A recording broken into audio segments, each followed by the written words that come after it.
माझी एक साक्षी आहे. माझा पोऱ्या 3 वर्षाचा आता होईल फेब्रुवारी महिन्यात. तो चालत नाही, असा म्हणजे बोलत नाही. तर मला यांच्याकडून यांचा नंबर भेटला. म्हणजे एक दिवशी मी अशीच बसली होती तर ती म्हणजे गोपाळभाऊंची बायको सांगत का असं असं आहे, हे पास्टर इथलं आहे, तर तू त्यांना फोन कर, त्यांच्याकडून प्रार्थना करून घे. तर मग विचार केला. बघा पाऊस पडत ते टायमात ऑक्टोबर जुलैच्या टायमात जुलै फुल पाऊस, वेळेस खूप पाऊस होता.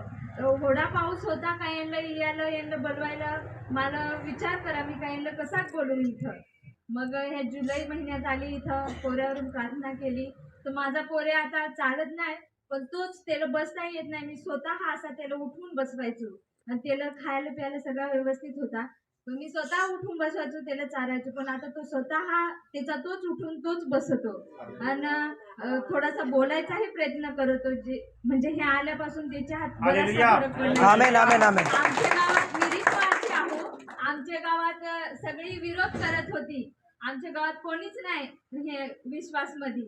आणि आमच्याच घरात देवा ते तेवरून पक्की भांजगड झाली ती आमच्या गावात. काय तू याला विरोध करतेस, तुमच्याच घरात तू पहिल्यापासून देवा, तर तू कशी काय काढून देतेस.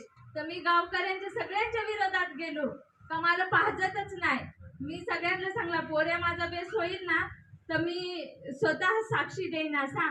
तर त्या देवाना ते नेली तरी मला सांगत जा तू आमच्या कुटुंबाला तू नकोच बा, भुसाऱ्यात नको तू बा आमचे.